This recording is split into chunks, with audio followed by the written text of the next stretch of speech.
Muito bem, então, vamos retomar. E agora nós estamos na segunda parte desse capítulo número 8, né, que tem como título Por que os sermões de domingo são necessários, mas não são suficientes. Então, tivemos já no domingo passado a primeira parte desse momento e parte introdutória nós trazemos aquela afirmação de que, à medida que já caminhamos ao longo desses domingos, desses estudos, nós chegamos a esse ponto em fazermos uma reflexão, em ponderarmos, né?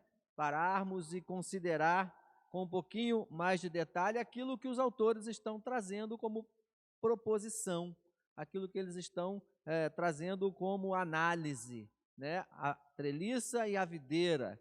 E o foco do nosso estudo, o foco daquilo que tem sido colocado, é vermos, né, o quanto a treliça, que é uma estrutura, é importante, e o quanto a videira, que está sobre essa estrutura, também é importante. Então, ao longo desses domingos, né, o que temos feito aqui é despertar o olhar da importância de um e da importância do outro, sem que nós tenhamos uma sobreposição. E já temos entendido que o trabalho de treliça, ele não pode, ele não deve se sobressair a um trabalho de videira. A treliça, ela é aquele suporte, né? E a videira são as pessoas, né? É aquela planta que cresce, e para que ela possa crescer bonita, viçosa, para que ela possa expandir, para que ela possa tomar toda a treliça, ela precisa ter força, ela precisa ter vigor, né? E nós que somos essa videira, precisamos ter essa responsabilidade de fazer com que a nossa videira cresça. Então, tivemos a oportunidade de vermos no domingo passado que existem dois tipos de ministério nas igrejas. Falamos naquele momento que são estereótipos, ou seja, são modelos, né? Dentro daquilo que nós temos entendido ao longo da existência das igrejas, existem basicamente dois modelos, e esses dois modelos, eles têm as suas variações.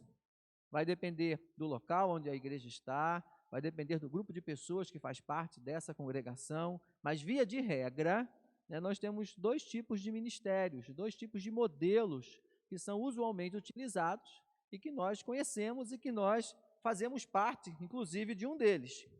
E repensarmos nas propostas de mudança, né, faz com que nós tenhamos essa necessidade de entender aquilo que funciona, aquilo que está presente em nossas vidas, né? A ideia de que se está dando certo, né, por que mudar? Então, a ideia de mudança sempre vai trazer essa desconfiança. Será que vai dar certo? Será que é importante, já que está bom? Então, nós temos uma tradição estabelecida, nós temos as nossas raízes, já fazemos isso há um bom tempo, e isso nos dá conforto, e o conforto nos dá segurança, né? E os autores, então, trazem essa reflexão de que os ministérios estabelecidos, eles dão certo, mas eles também podem dar certo de uma outra forma. Então, repensarmos, isso é um desafio, porque nós já caminhamos dentro desse processo. Então, nós tivemos dois tipos de ministérios estabelecidos. Um é aquele ministério onde nós temos um pastor como um provedor de serviços, e vimos isso na semana passada, né? O pastor provedor de serviços. Então, isso é um estereótipo, né? É uma forma que os autores encontraram de trazer aquilo que eles queriam que nós entendêssemos. Então, esse pastor como um provedor de serviço é aquele pastor que vai aconselhar, é o pastor que vai cuidar da igreja, vai cuidar dos irmãos, ele vai alimentar o rebanho através dos sermões, ele vai ajudar o crescimento da igreja, que são as pessoas, ele organiza as reuniões, ele vai realizar essas reuniões, ele, como um pastor, provedor dos serviços, ele vai fazer os cultos, ele realiza batismos, ele realiza a ceia do Senhor. Então, é uma estrutura estabelecida, é uma estrutura que funciona, é uma estrutura que usualmente tem acontecido, e somos uma igreja aonde temos estas características, aonde as pessoas vêm à igreja, elas estão juntas, elas ouvem os sermões, elas cantam, elas participam dos eventos, elas participam dos cultos, elas procuram o aconselhamento através do pastor, e tem uma estrutura que funciona, e vimos lá que temos vantagens e temos desvantagens. Temos desvantagens e temos vantagens. Um segundo tipo já é aquele clérigo, né, aquele líder religioso, né, aquele pastor como sendo um diretor executivo. Né, e a palavra muito em voga é o tal do CEO, né, é aquele estimulador. E aí vimos que esse movimento do pastor como CEO, ele surge até como uma forma de resposta ao primeiro modelo. Então, na década de 80, né, começou-se a entender como tornar a igreja mais atrativa, como fazer com que as pessoas queiram estar dentro da igreja. E aí vem esse modelo, aonde as atividades, aonde a forma de fazer culto, ela começa a ter uma roupagem diferente, deixa de se ter aquelas questões da tradição muito enraizadas. Então muda-se a ornamentação, procura-se mudar a cor de parede, procura-se tornar as atividades mais atrativas, procura-se entender aquilo que as pessoas gostariam mais de ouvir, aquilo que lhes chama mais a atenção. E a gente tem então esse modelo chegando nas igrejas. E aí é um modelo que esse papel do pastor, do líder religioso, passa a buscar alvos específicos, né? A ideia de tentar fazer um modelo mais atraente, aonde as pessoas, os membros da igreja, aqueles que não fazem parte da igreja, os visitantes, né? Eles se sintam bem, se sintam confortáveis, porque existe algo que lhe atrai os olhos. Então, ambos os modelos têm desvantagens e têm vantagens. Vimos isso na semana passada e não tivemos a intenção de dizer que eles não são bons. Pelo contrário, eles funcionam, eles existem. As igrejas funcionam dentro desse processo. E quando olhamos para esses dois modelos, né, nós vemos algumas mudanças. Né? Num primeiro modelo, nós temos uma igreja mais centrada, uma igreja mais consolidada, com objetivos muito específicos. Já no segundo modelo, nesse modelo onde nós temos um líder como sendo um diretor executivo, um CEO,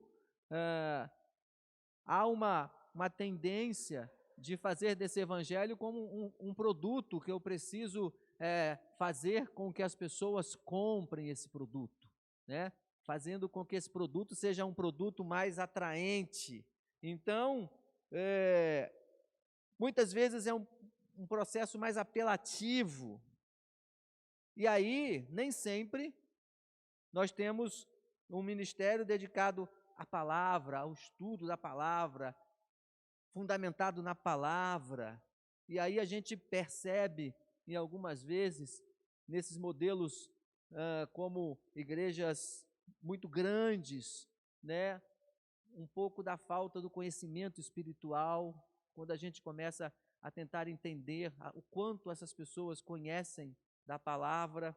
Enfim, analisando os dois modelos, nós entendemos que eles têm as vantagens, eles têm as desvantagens, e a ideia dos autores, né, durante todo o trabalho, não foi desmerecer nenhum dos dois, muito pelo contrário.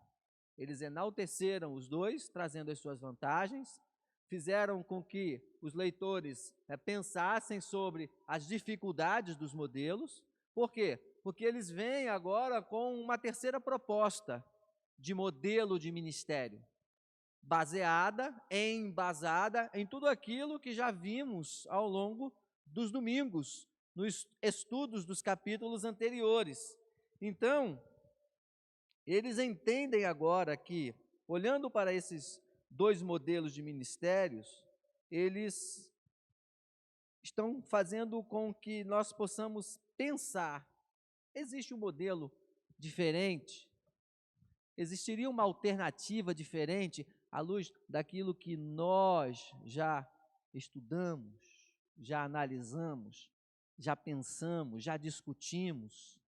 E essa é a ideia de nós olharmos com o olhar da crítica. Porque o bom crítico é aquele que consegue olhar para dentro de si e entender aquilo que precisa ou pode ou deve ser ajustado, melhorado. E é essa a ideia quando eles dizem, então, que um terceiro modelo, a partir daqueles pressupostos de tudo que nós já estudamos, já lemos, já ouviram, seria a ideia de um líder religioso, um clérigo, né? Um pastor como treinador, como um discipulador, como um despertador, no sentido de mostrar qual é a nossa responsabilidade enquanto igreja, enquanto cristãos. Então, um primeiro modelo é esse pastor, esse líder religioso como um provedor de serviços.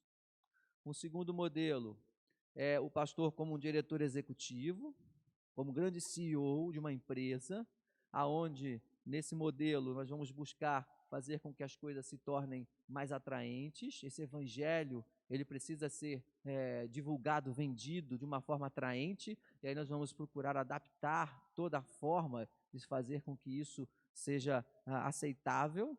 E temos um terceiro modelo, dentro daquilo que o livro nos propõe, que é o pastor como um treinador, como um discipulador, como um incentivador, como alguém que vai instigar a igreja.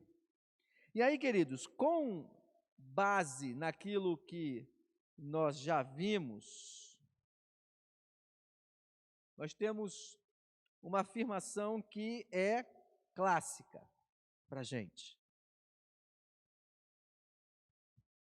O crescimento espiritual genuíno surge quando o Espírito Santo aplica a palavra de Deus ao coração das pessoas. Então, ao longo de tudo aquilo que nós já estudamos, isso está muito claro para a gente. Se nós temos essa premissa como verdadeira, a ideia é procurarmos entender como essa premissa ela está fazendo com que a igreja efetivamente cresça. Se nós temos isso como verdade, nós precisamos avaliar as estruturas que existem, a forma de se fazer igreja, a forma de se caminhar como igreja. Ela tem atendido efetivamente essa prerrogativa ou esse pressuposto? O crescimento espiritual surge quando o Espírito Santo aplica a palavra de Deus ao coração das pessoas. Isso é um fato. Isso pode ocorrer através da individualidade das pessoas, quando nós pegamos a Bíblia, quando nós lemos essa Bíblia, quando nós pedimos ao Senhor que através do Espírito Santo aplique ela em nossos corações, é um fato. Isso pode ocorrer quando ouvimos uma explicação desta palavra num culto público como este, numa reunião de oração de um pequeno grupo, no culto no lar, num momento onde nós estamos celebrando um aniversário.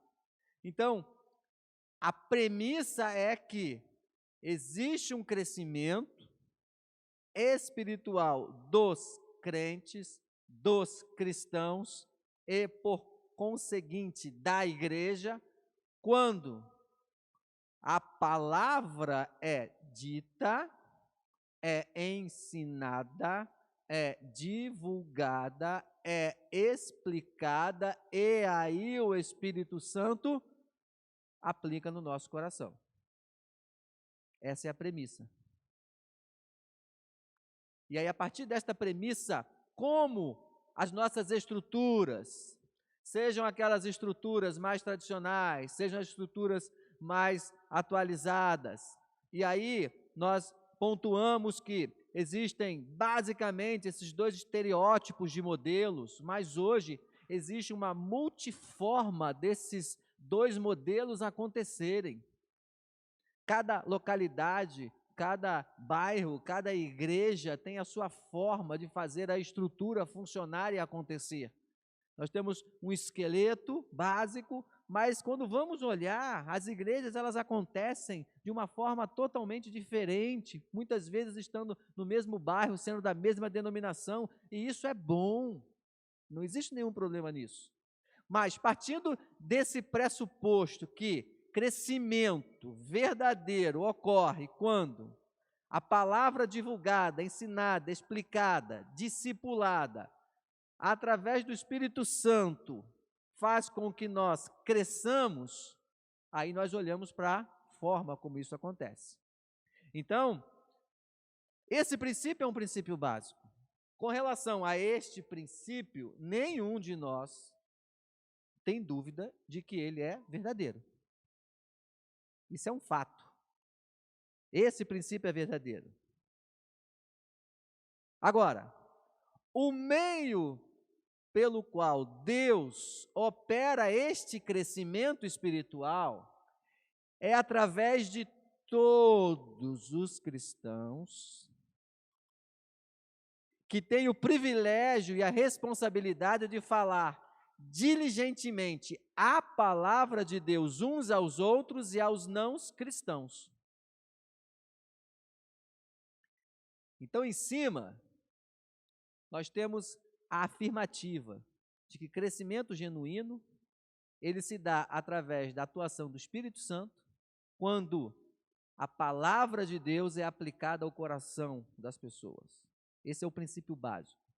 Agora, como esse crescimento acontece? Qual é a maneira como isso vai ocorrer? Aí, esse crescimento, ele ocorre através de cada uma das pessoas que propaga este instrumento chamado discipulado. É através da igreja, é através de todas as pessoas que têm esse privilégio de falar da palavra de Deus. E aí, quando nós temos essa afirmativa, queridos, nós começamos a entender que essas duas proposições, elas são verdadeiras. E aí, como elas são verdadeiras, nós precisamos ter em mente um quadro um pouco diferente de vida eclesiástica. Um quadro um pouco diferente de ministério da divulgação da palavra. É um quadro onde o falar desta palavra, ele precisa ser algo inerente à vida de todas as pessoas, de todos os crentes. Todos os cristãos, eles podem e eles devem falar desta palavra. Eles precisam ter esta consciência de que eles têm essa responsabilidade e esse privilégio de falar da palavra uns aos outros.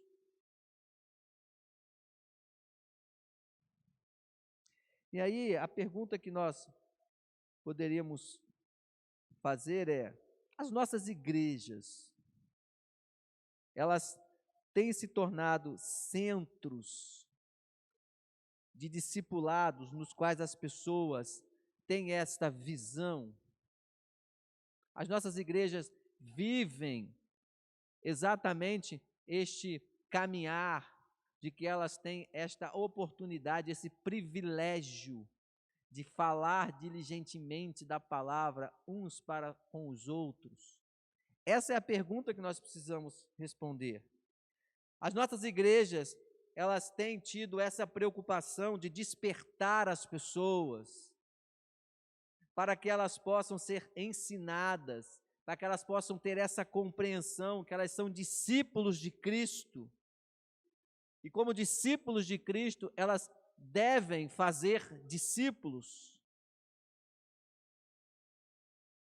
E aí, nessa maneira de pensar, queridos, o pastor como um incentivador, como um treinador, o pastor ele continua sendo aquele pastor que prega a palavra. Ele continua sendo aquele pastor que ensina, que orienta, que conduz, que alimenta. Mas aí, nesse momento, nesse contexto de ministério, a tarefa do pastor, ela tem esse princípio básico de jamais deixar com que a igreja entenda a sua tarefa como igreja. Para que elas possam entender como igreja que elas podem e devem ser discípulos, mas também discipuladoras. Vocês são discípulos, mas também vocês são discipuladores.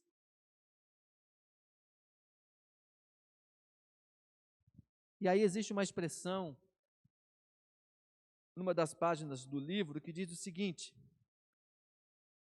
nesse modelo de ministério, nesse modelo de igreja, há uma ruptura, há uma quebra, há uma cisão radical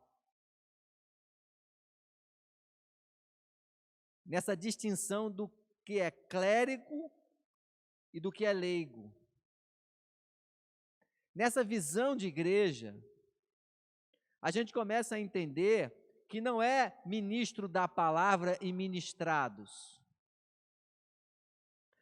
mas é o pastor e a igreja trabalhando em parceria íntima em todas as formas de ministério da palavra. Porque nós vimos que naqueles dois modelos tradicionalmente utilizados, uma das grandes dificuldades que nós enfrentamos é a ideia do consumismo. Tanto no primeiro modelo, como no segundo modelo, nós temos essa tendência de acharmos que como membros de igreja, que como cristãos, que como parte da igreja, nós temos que receber e não entregar. Tanto em um quanto em outro, nós temos essa ideia de que nós estamos vindo à igreja para ouvir um bom sermão, para sermos aconselhados, para ouvirmos uma boa música, para termos uma boa estrutura. E nós sentamos, vimos essa igreja com essa expectativa de receber. É a ideia do consumismo, que em algum momento se torna uma dificuldade para o crescimento da igreja. Por quê? Porque nós temos na nossa cabeça essa ideia do leigo e do clérigo. Nós temos aqueles que têm as suas funções, aqueles que têm as suas responsabilidades e aqueles que estão aqui somente para receber. Aí nós vamos ter a estrutura totalmente montada a partir desse ideal. Nós temos um ministro de evangelismo, então fazer evangelismo é responsabilidade do ministério de evangelismo e daquelas pessoas que querem e gostam de participar do ministério do evangelismo. E aí, nesse contexto do ministério do evangelismo, como eu não sou do ministério do evangelismo, eu não faço parte do ministério do evangelismo, eu não preciso me preocupar em fazer divulgação da palavra. E aí, ao longo de tudo aquilo que nós temos visto, vai se tendo uma desconstrução dessa ideia de que fazer discipulado, falar do amor de Deus, divulgar a palavra, cuidar das pessoas, se importar com os necessitados. Nós vamos quebrando essa ideia de que isso é responsabilidade de alguns, mas é responsabilidade de todos, da igreja. Por isso que não é ministro da palavra e ministrados, mas é a igreja, é aquele que lidera junto com os seus liderados, trabalhando em parceria em todas as formas do ministério da palavra. Então, se nós temos lá um grupo de irmãos que fazem uma atividade durante a semana, eles têm essa consciência, ou eles devem ter a consciência, de que aquilo ali é para que a palavra de Deus seja ministrada, divulgada. É no dia a dia, é no caminhar. Isso vai se tornando algo normal, natural, e não específico de uma parte de pessoas da igreja. Então, nós temos umas características desse processo. Nesse tipo de modelo, as pessoas, elas passam a entender que elas são contribuintes e servos, e não espectadores e consumidores. Nesse tipo de ministério, onde nós temos a identidade da igreja permeada nesta certeza de que precisamos fazer discípulos e podemos fazê-lo aonde e em qualquer tempo. Agora, os crentes, eles não são espectadores e consumidores. Eu não venho à igreja para receber somente. Eu venho à igreja porque eu quero contribuir, porque eu sou servo. Eu tenho a identidade de servo. Eu tenho a identidade de discípulo. Eu tenho a identidade de poder contribuir e não somente de receber. Porque a ideia do contribuir, ela parte do pressuposto da minha vontade de querer fazer.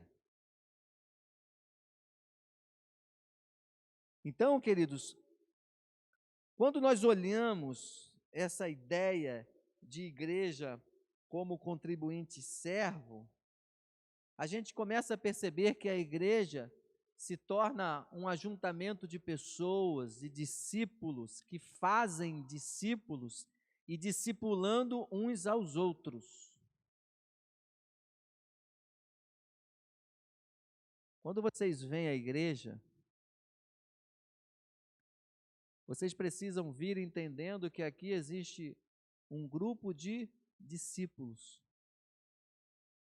São pessoas que estão aqui imbuídas em fazer discípulos, em serem contribuintes para que outros discípulos sejam acrescidos à comunidade de fé.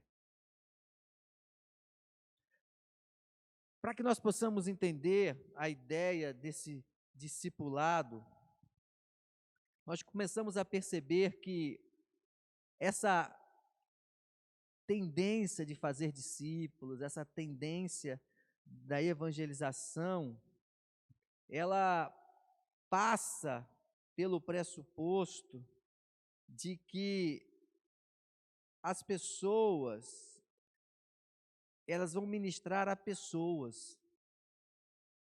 É individual, é pessoal. São pessoas ministrando a pessoas e não em estruturas, em programas, em eventos. Eu não preciso necessariamente ter um evento específico para ministrar às pessoas. Eu não preciso necessariamente ter um programa específico para esperar chegar aquele programa para ministrar pessoas.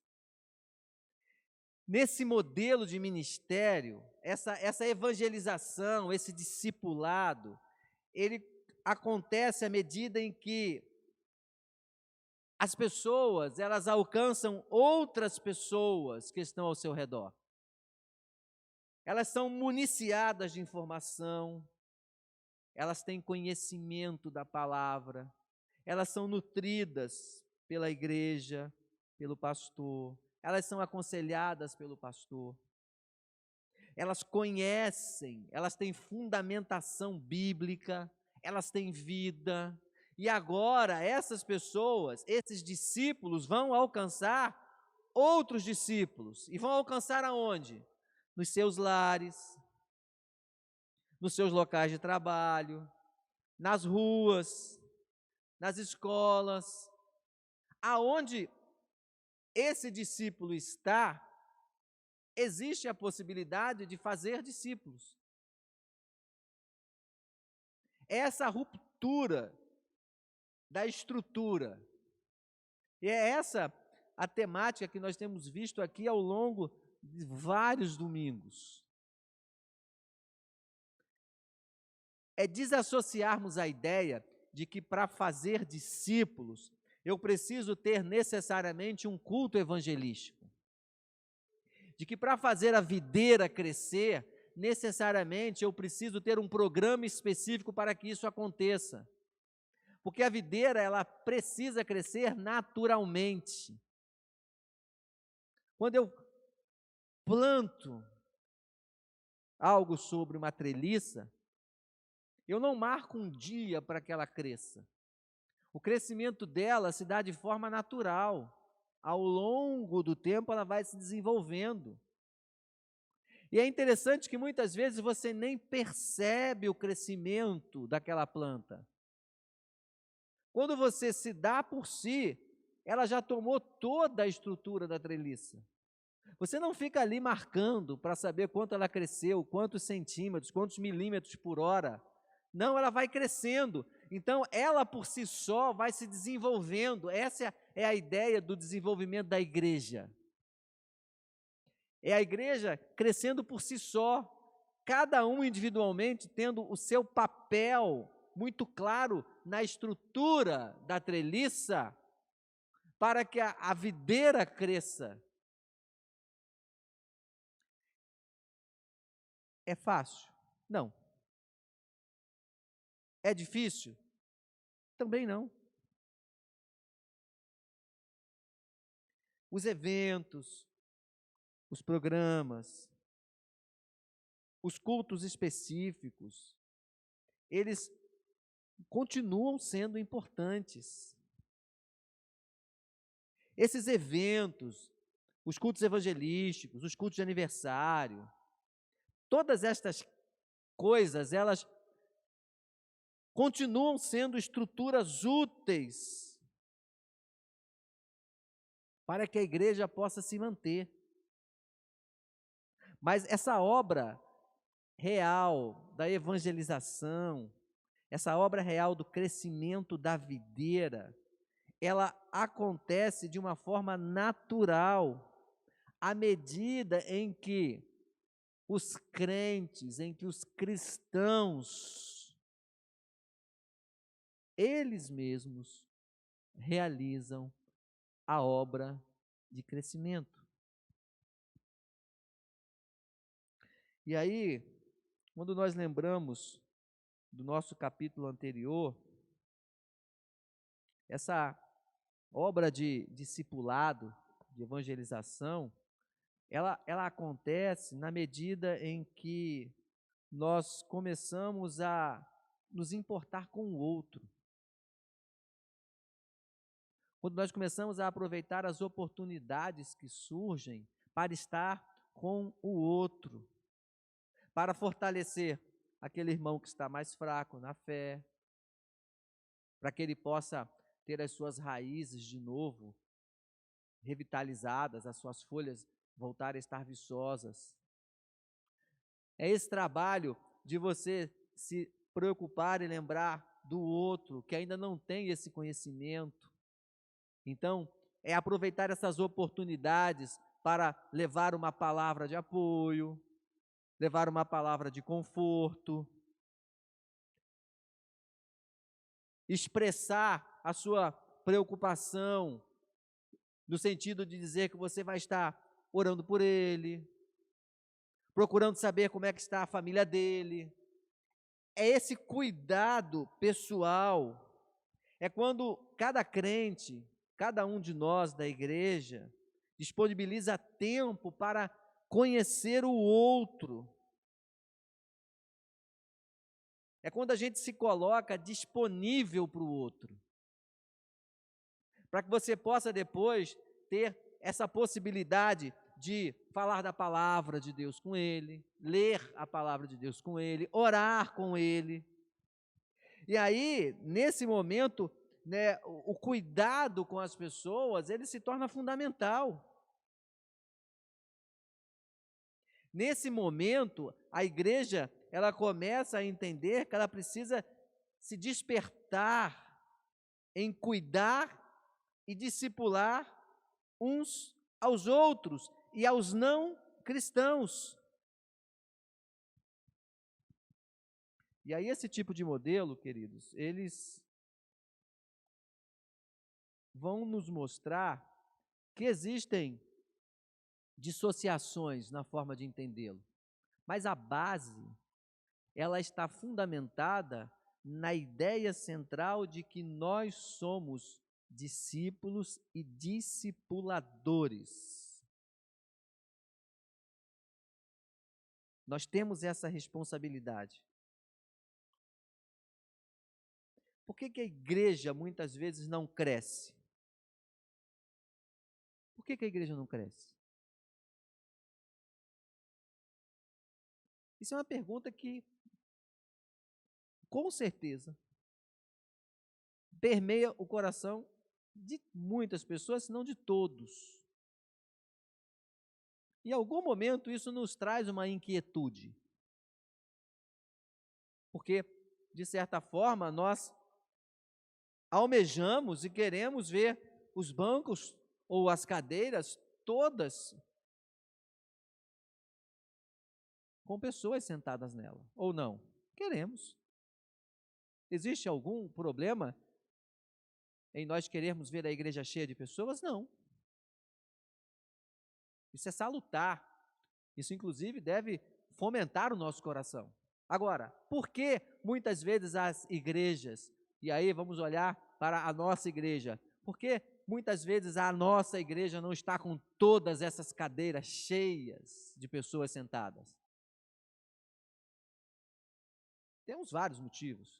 Temos aqueles que não estão aqui porque não podem, temos aqueles que não estão aqui porque não querem, temos aqueles que não estão aqui porque estão viajando. Então, existem vários motivos.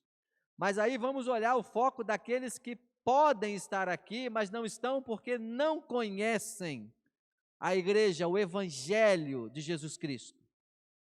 Então, quando nós focamos nessa premissa, né? Porque a igreja não cresce quando eu não tenho pessoas que vão se achegando à igreja através da mensagem do evangelho.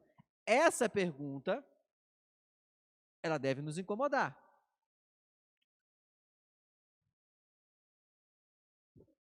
Neto, providencia, por favor, um microfone, e aí eu peço para dar visão, depois entregar aqui para Marcos. E aí, essa pergunta precisa nos incomodar. Por que nossas igrejas, elas não estão cheias de pessoas convertidas? E aí, quando nós fazemos essa pergunta, a primeira coisa que nós fazemos, mesmo que de forma inconsciente, é dizer, isso não é um problema meu. Eu não tenho participação nesse processo. Se a igreja não cresce, se ela não tem conversões, se ela não está crescendo através das pessoas sendo convertidas, isso de certa forma não é um problema meu. Existe alguma coisa aí que precisa mudar, mas isso com certeza não é problema meu. Geralmente nós temos isso, ou de forma consciente ou inconsciente. Só que quando nós olhamos para tudo aquilo que nós estamos discutindo, e aí de uma forma muito honesta, nós chegamos à conclusão que nós somos discípulos e temos a responsabilidade de sermos discipuladores. Então, se nós somos discípulos e não estamos sendo discipuladores, existe uma dicotomia, porque se eu não consigo discipular, como a igreja vai crescer? E aí, de certa forma, isso vai nos dar uma maciada no ego, quando nós partimos do pressuposto da estrutura. Não, pastor, a estrutura não está funcionando bem. Nós deveríamos ter mais campanha evangelística, nós deveríamos ter aqui um pastor de fora que fosse renomado no sentido de que seja verdadeiramente alguém que tenha essa inclinação para pregar evangelisticamente, e aí nós poderíamos fazer uma campanha de evangelismo, né, durante um tempo, aí naquele fim de semana a gente trazia, né, os nossos convidados, ele ia pregar, e aí as pessoas poderiam se converter. Existe algum problema com relação a isso? Não. Mas o que nós precisamos ter como despertar é que na visão da igreja de Jesus Cristo, todos nós podemos fazer este trabalho independente de uma estrutura, de um domingo, de um fim de semana, de alguém que pregue, porque você pode pregar todos os dias aonde você está. Você pode discipular todos os dias aonde você está. E essa pessoa vai sendo trabalhada no seu dia a dia, e aí ela pode, em algum momento, dizer assim, cara, eu gostei disso aí, esse Deus é legal, eu quero caminhar com esse Deus. Fala, Marcão. Graça e paz, igreja. Você fica de pé, aí como você não tem ninguém pertinho de você, pode tirar a máscara para a gente poder entender melhor, aí depois você coloca. Graça e paz. Pastor, o que eu vejo muito, e andando e visitando algumas igrejas de amigos meus, é a estratégia de localização de igreja. Aí eu tiro pela nossa aqui. Nós estamos bem localizados, no centro da cidade. Nós temos um bom culto, um bom instrumento, bons músicos, um bom pastor, sem sombra de dúvida, um público, não é aquele público que enche a cadeira, mas são de pessoas decentes, pessoas também doentes espiritual que necessita. Mas hoje a estratégia política de algumas igrejas, quanto mais o bairro for pobre, melhor para se pregar. Essa semana eu estive visitando uma igreja em um bairro aqui perto onde eu moro, perto de uma valeta. E a igreja é bem pequena a igreja. Acho que só o lado aqui de 5 igrejas é a função da igreja. Ela não tem 10 metros de comprimento. E a igreja é lotada de gente. Ela tem pastor, tem instrumento, tem tudo. Mas o que eu vejo hoje é a estratégia de localização de igreja. Se nós fosse trabalhar na visão de multiplicar a igreja de pessoas dentro, nós não ia conseguir dessa forma. Por quê? A nossa localidade aqui é um ponto bom? É.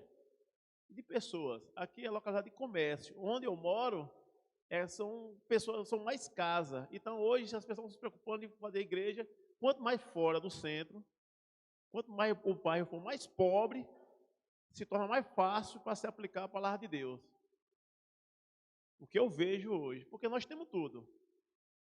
Nós temos um bom prédio, um bom pastor, um bom músico, nós temos cadeira, temos tudo, ar-condicionado, e eu vejo em outras igrejas pequenas, não tem o que nós temos, entendeu? Mas o bairro é tão pobre, e as igrejas apertadas, lotadas. Não estou nem falando pelo conteúdo da palavra, entendeu? Porque se for pelo conteúdo da palavra, acho que não estaria cheio, mas sim pela necessidade. Quanto mais pobre o bairro seja, as pessoas espirituais vão estar, eu acho, estratégica de localidade de igreja. Eu vejo algumas igrejas aqui no centro da cidade mesmo, que não é poucas pessoas. Igrejas tradicionais, igrejas que têm nome, entendeu? Tem história, são poucas. Aí nós damos um pulinho no subúrbio da cidade, igreja pequenininha, tampada de gente. Se eu fosse olhar pela quantidade da palavra, não. O que eu penso, o que eu vejo. Muito bem. O que Marcos está colocando aí são questões de estratégia também. Né? Quando nós temos localidades aonde nós temos uma quantidade maior, uma quantidade populacional maior, né? Então, via de regra, fica mais fácil esse entendimento de que nós temos um local muito cheio de pessoas, então pregar a palavra ali, de certa forma, vai me dar essa possibilidade de eu ter mais pessoas se convertendo, né? É a ideia de você semear, né? Então eu vou semear aonde? Se eu semear num lugar que tem muitas pessoas, a probabilidade de mais pessoas entenderem é maior.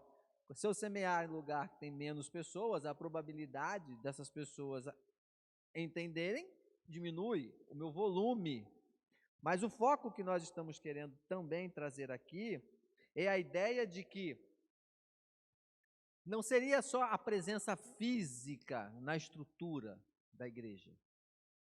A ideia que nós estamos levantando aqui é que necessariamente aquela pessoa que você vai lidar com ela no dia a dia, pode ser que ela nem venha fisicamente para a igreja, mas ela foi acrescida ao reino de Deus.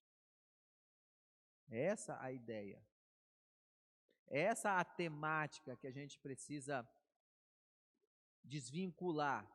Porque necessariamente igreja cheia não significa uma igreja de qualidade, no sentido de conhecimento da palavra, no sentido de pessoas espiritualmente saudáveis, né? Então a gente não está trazendo essa ideia de que igrejas cheias de pessoas são igrejas mais saudáveis do que daquela igreja que não é tão cheia de pessoas. Agora, quando a gente vai olhar crescimento de igreja, então tem estudos que verdadeiramente vão mostrar, né, que determinadas localidades, determinadas populações, elas têm essa tendência de estar mais abertas, mais receptivas. Então a igreja ali, ela vai ser aquela igreja onde eu tenho aquele papel de fazer com que as pessoas cheguem, que elas sejam acolhidas. Isso é importante, isso faz parte do projeto. E a gente percebe que à medida que as cidades vão crescendo, né, as igrejas elas também têm essa tendência de irem se afastando dos grandes centros. Por quê? Porque as pessoas vão precisar ouvir deste evangelho. O foco do nosso estudo, ele é o despertar as pessoas para o seu papel na igreja. E aí, quando eu trouxe a pergunta, quando eu instiguei a pergunta, né? Quando nós olhamos e vimos assim, poxa, por que a nossa igreja não cresce em número de pessoas, em número de conversões?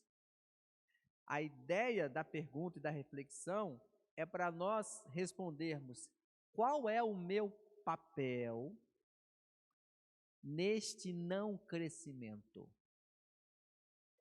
Ou de que forma eu tenho colaborado positivamente para que a minha igreja cresça em número de novos crentes, em novas conversões? Esta é a reflexão. Dentro do meu processo de igreja, o quanto eu tenho sido relevante? Ou a gente poderia mudar a pergunta. Se você fosse o único responsável para fazer com que a sua igreja crescesse em número de membros, baseada em novas conversões, o quanto ela cresceria? E aí, dentro de tudo aquilo que nós estamos pensando, a gente começa a ter que desestruturar aquela ideia assim, eu não sou evangelista, eu não consigo falar porque eu sou muito tímido, a gente tem que partir do pressuposto que estas conjecturas, elas precisam ser desconstruídas. Por quê? Porque nós somos discípulos,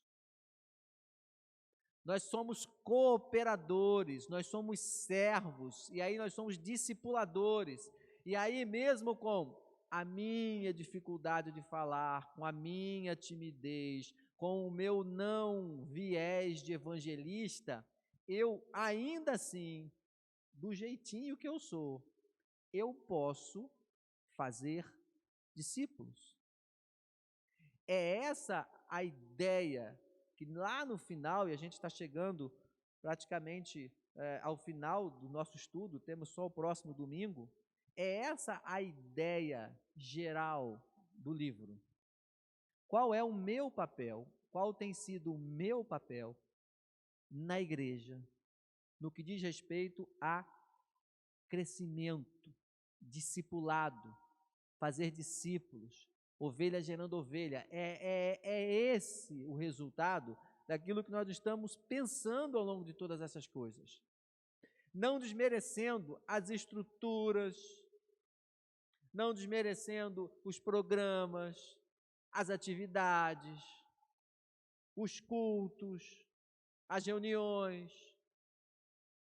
Nada disso precisa ser descartado. Porque o problema não são as estruturas.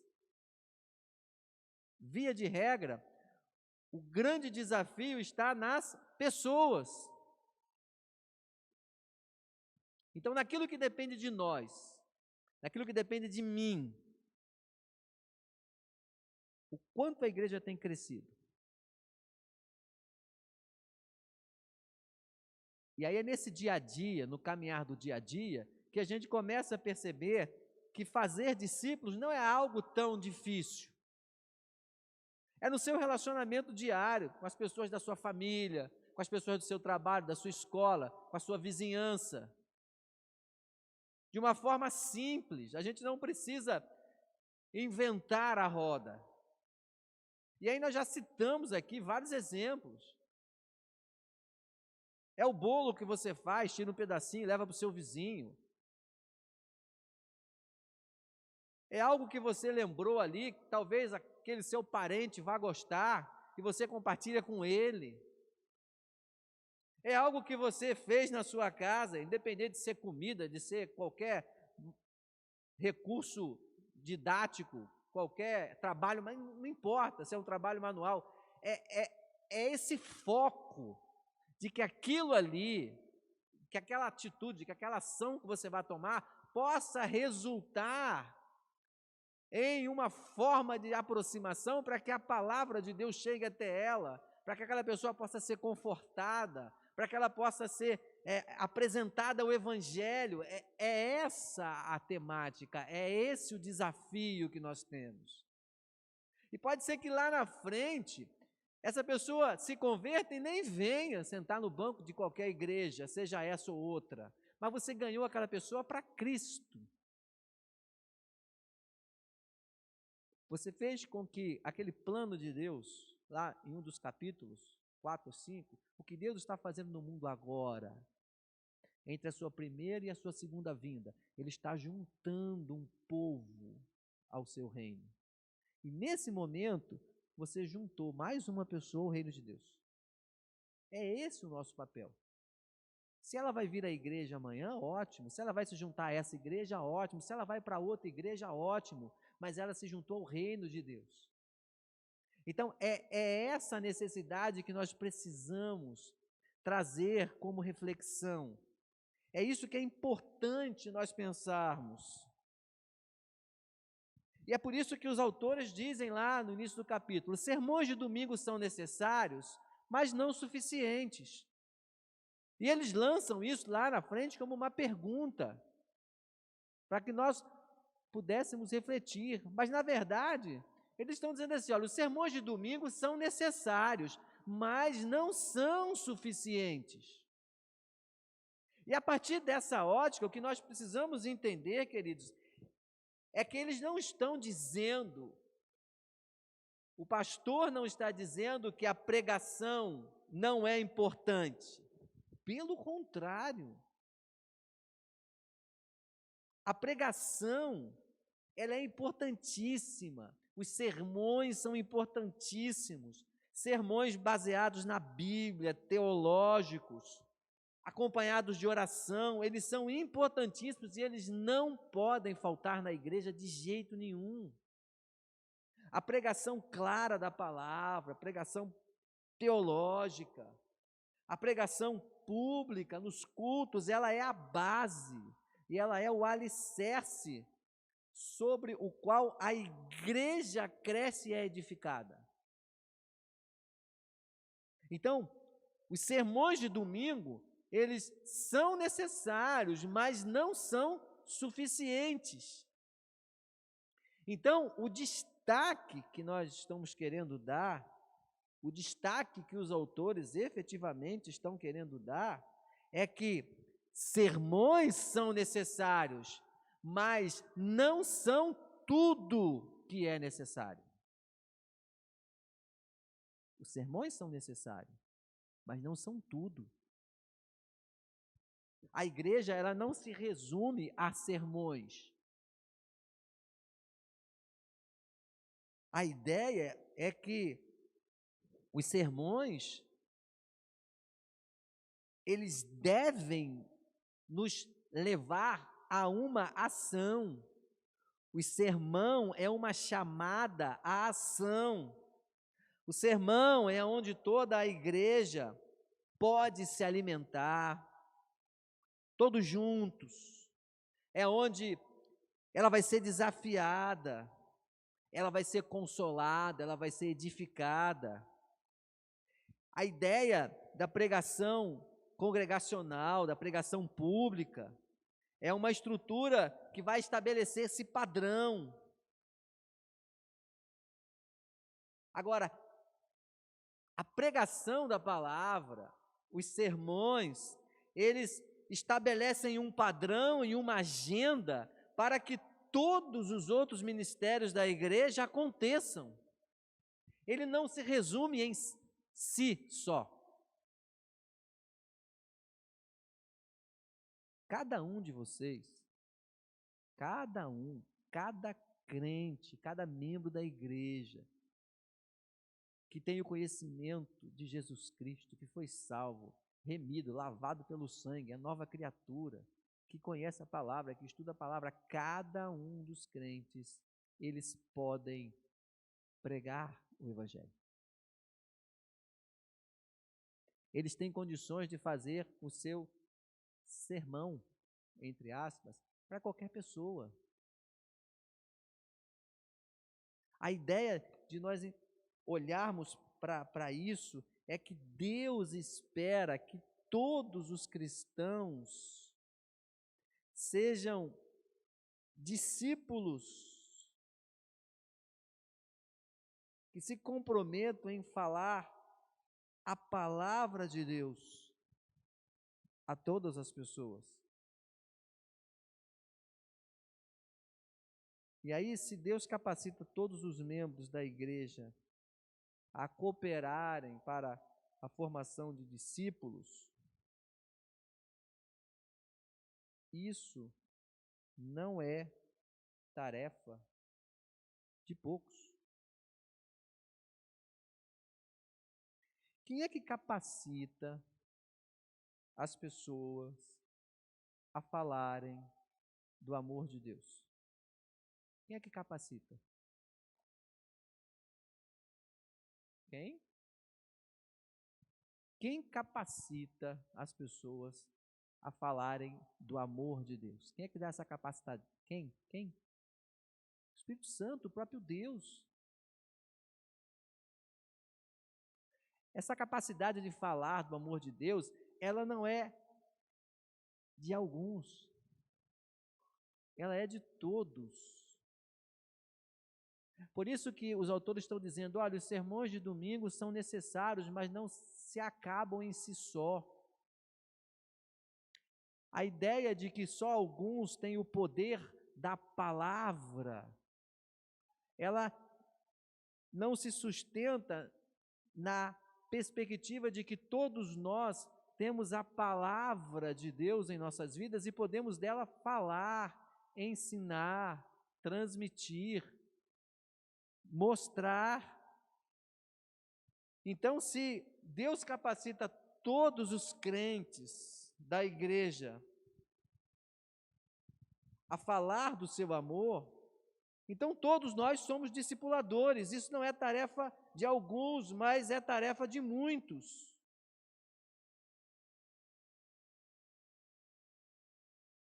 É tarefa de muitos. Por quê?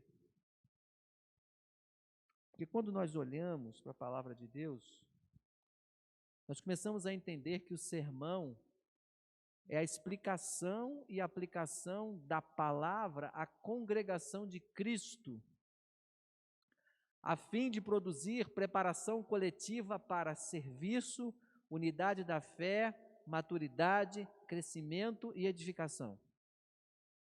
Quando nós estamos vindo à igreja, nós estamos sendo alimentados, municiados, revigorados, renovados na nossa fé, na nossa esperança, através dos cultos, através das músicas, através da leitura bíblica, através da ministração da palavra. Então, esse sermão é a explicação e aplicação dessa palavra à nossa vida, para que isso possa produzir ação, serviço, maturidade, crescimento, edificação, fortalecimento. Essa é a necessidade que nós precisamos buscar. O sermão precisa me trazer este reconforto, esse refrigério, essa renovação de ânimo. E é por isso que Deus, aí sim, vai chamar uns para apóstolos, uns para doutores, uns para pastores. Aí sim, Deus capacita homens e mulheres.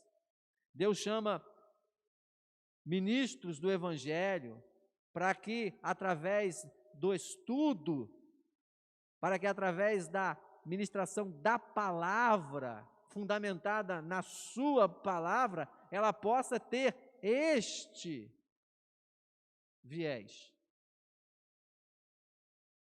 Então, quando nós ouvimos um bom sermão, que foi preparado com cuidado, à base da oração, que foi estudado, que é fundamentado na Bíblia, você diz assim: poxa, como isso me fez bem, como isso me renovou a minha fé, as minhas forças, a minha esperança. E o resultado disso é a prática. E aí, os sermões, eles são suficientes, mas eles não são tudo, baseado na certeza de que Deus espera que todos os cristãos sejam praticantes desta palavra. Então, essa é a temática da afirmativa ou da pergunta dos autores. Por que os sermões dominicais são suficientes, mas não são tudo? Porque a vida cristã, ela não termina no sermão. Nós não somos cristãos só por conta de ouvir sermões, boas palavras. A vida cristã, ela não se resume só a sermões. A vida cristã se resume em cumprir aquilo que Deus espera de cada um de nós como igreja. Sermos cumpridores daquilo que Deus espera. E o que é que Deus espera de nós? Portanto, ide, fazei discípulos. Então, quando os autores lançaram a temática do seu capítulo, em algum momento pode ter nos trazido estranheza, pode ter nos chocado.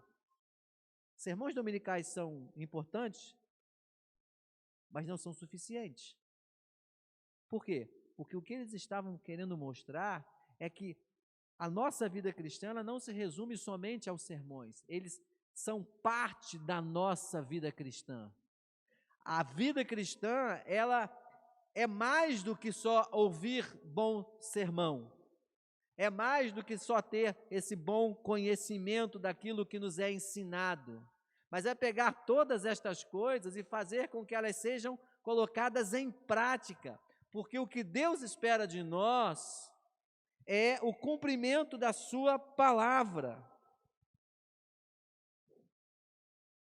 Deus espera que todos os cristãos sejam fazedores de discípulos por meio do falar da sua palavra aos outros, da maneira e na extensão que os seus dons e circunstâncias permitirem. Então, se Deus capacita todos os crentes a cooperarem para a formação de discípulos, os sermões são suficientes, mas eles não são tudo. Eles são o start para que nós possamos fazer a obra de Deus. Ser igreja não é silenciar a contribuição de todos, exceto um deles, o pastor, e pensar que isso é suficiente. E às vezes nós temos denominações, temos viés religiosos, onde nós colocamos essa figura do clérigo religioso como o suprassumo, é um intocável. Só ele fala, só ele pode pregar, só ele tem o conhecimento da palavra. Não é assim. E quando nós olhamos por esse viés, de certa forma a igreja, ela começa a se excluir da sua responsabilidade de fazer discípulos. Não, quem tem que evangelizar é o pastor. Não, quem tem que evangelizar é aquele líder de missões. Não, quem tem que evangelizar é o líder de evangelismo. Não. Ser igreja não é silenciar a contribuição de todos. Todos nós temos uma contribuição no sentido de falar, divulgar, ensinar, discipular a palavra de Deus. Todos têm um papel relevante na igreja. Todos nós somos responsáveis pelo crescimento e pelo amadurecimento da igreja. O pastor, o líder religioso, ele é o maestro de uma grande orquestra. Mas cada crente precisa tocar o seu instrumento. Ele deve tocar no tempo certo, no tom certo, no ritmo correto. E é aí, queridos, que entra o papel do sermão, o papel da instrução, da orientação, do aconselhamento, do alimentar da igreja. Nós somos uma grande orquestra. E numa grande orquestra, o maestro, ele não consegue tocar todos os instrumentos. Ele dita o ritmo.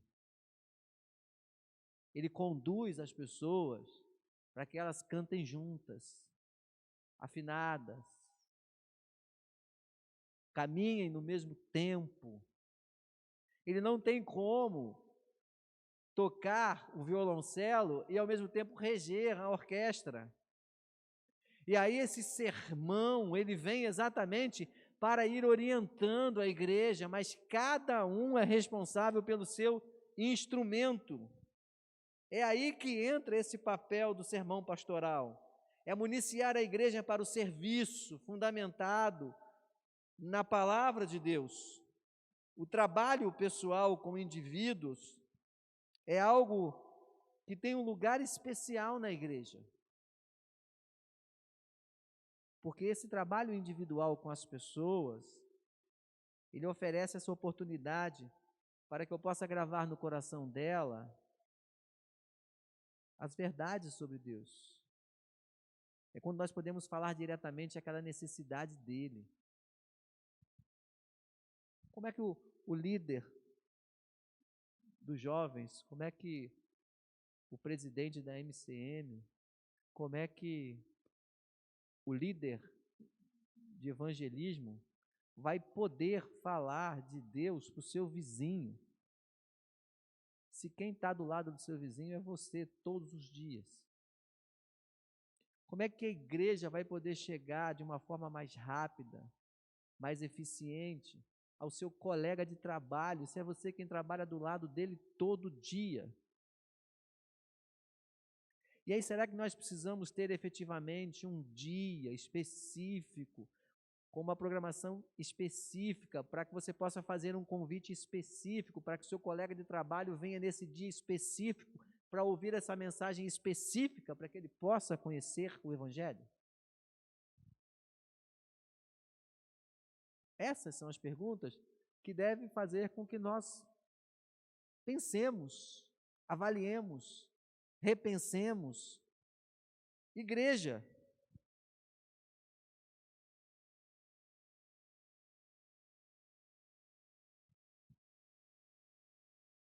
o divulgar do ministério da palavra é necessariamente público, queridos.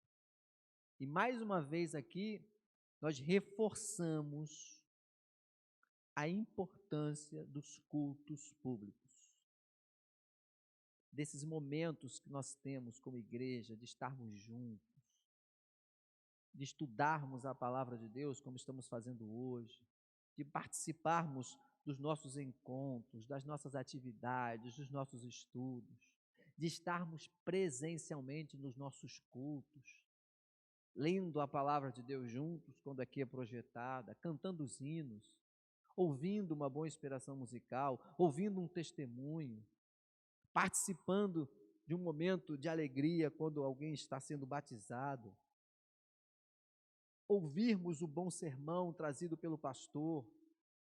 Então, existe essa necessidade do culto público, nós não podemos abrir mão jamais disto. Porém, nós não podemos esquecer que pregar a palavra de Deus, falar do amor de Deus, é inescapavelmente algo também pessoal. É algo pessoal. É algo que permeia as nossas relações. E aí nós, no nosso dia a dia, queridos, falamos de tantas coisas. Ultimamente, sem medo de errar, eu posso dizer que todos vocês que estão aqui, todos vocês que vão ouvir esse vídeo depois, nessa semana falaram pelo menos uma vez sobre pandemia com alguém que está no seu lado.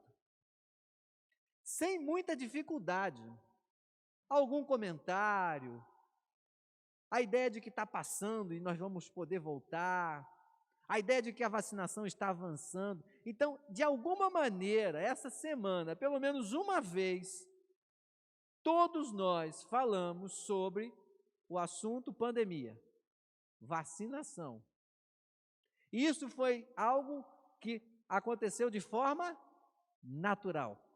Você não anotou. Bom, hoje eu vou encontrar com o meu colega de trabalho, eu não posso esquecer de falar com ele que a vacinação está avançando em Juazeiro.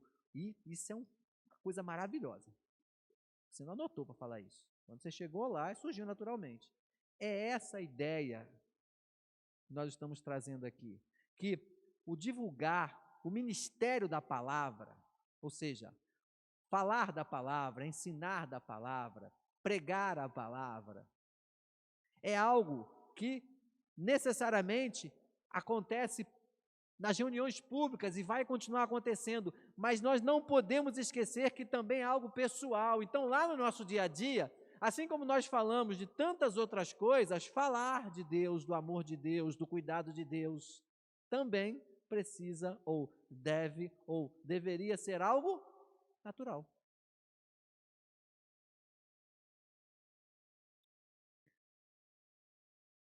Por isso que o trabalho de videira é plantar, regar, podar, cuidar, fertilizar. Trabalho de videira dá trabalho. E aí nós precisamos, queridos, ser uma igreja de videira que precisa da treliça. Mas ela não vive somente para a treliça. Nós precisamos ser uma igreja de videira.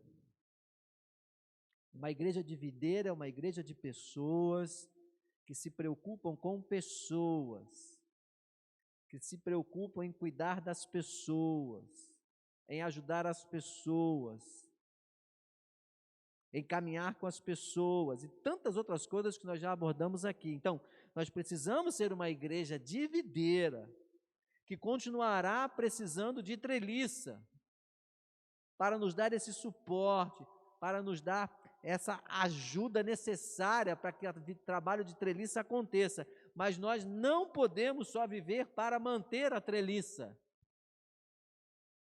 A treliça é suporte, ela não é o fim em si mesmo. O fim em si mesmo é o trabalho com as pessoas. É poder enxergar as pessoas como algo importantíssimo nessa perspectiva daquilo que Deus tem esperado de cada um de nós. Então, queridos, fechando este capítulo, nós podemos entender que nós vamos ter vários tipos de ministério. Todos eles têm as suas desvantagens e têm as suas vantagens. Não se traz a temática de desconstruir o que existe, de maneira nenhuma. A ideia é enxergarmos aquilo que existe e procurarmos entender, dentro da visão do trabalho de videira, o que é que nós podemos ajustar e melhorar. É entender que o trabalho de videira não é um trabalho só de alguns, mas é um trabalho de todos. É um trabalho que dá trabalho, mas é um trabalho recompensador, é um trabalho que nos dá prazer, é um trabalho que precisa nos dar prazer, porque é algo que está dentro de nós. Nós temos uma palavra, uma mensagem que já está conosco, que é o Evangelho de Jesus Cristo. Nós não fomos alcançados por esse Evangelho, nós não sabemos aquilo que Deus fez em nossas vidas, nós não sabemos efetivamente como é que a nossa vida é hoje, qual é a diferença de ter Deus conosco hoje, qual é a diferença de saber que esse Deus está conosco hoje. Isso é prática da nossa vida. Então, fazer com que isso seja factível de ser conhecido por outros é algo que necessariamente não implica em nós irmos para um banco de um seminário teológico para poder efetivamente falar da palavra. Deus vai chamar homens e mulheres para o seu ministério, o ministério da palavra em uma igreja, o ministério desta palavra em um campo missionário. Deus vai continuar fazendo a sua obra da maneira como Ele tem feito. Mas, se nós não temos um chamado específico para o ministério, não significa que Deus está dizendo que nós estamos fora do seu plano de ministério. Porque você é alguém que tem a palavra de Deus em sua vida. E ser-me-eis testemunha tanto em Jerusalém, Judeia, Samaria e até os confins da terra. Foi isso que Jesus disse para os discípulos dele: olha, vocês são minhas testemunhas. Vocês viram o que eu fiz. Vocês caminharam comigo. E agora fale para outro. Diga para outro. Mostre para o outro, para que ele também tenha esse conhecimento, para que ele possa entender e conhecer aquilo que eu sou e o que eu fiz. Então, hoje, nós não vimos Cristo, não tocamos nele, não andamos com ele, mas nós sabemos o que ele é, o que ele fez, através da sua palavra. Então, nós podemos fazer parte do ministério da palavra de Cristo, do ministério da palavra da igreja, porque nós somos cristãos e conhecemos essa palavra. Então, sermões são suficientes, mas não são tudo, ou seja, a igreja não termina no sermão. O sermão é o pontapé, é o gatilho, para que nós possamos, de uma forma individualizada, fazer o nosso trabalho de videira. Sermos estimulados para isso, no nosso dia a dia, no nosso caminhar.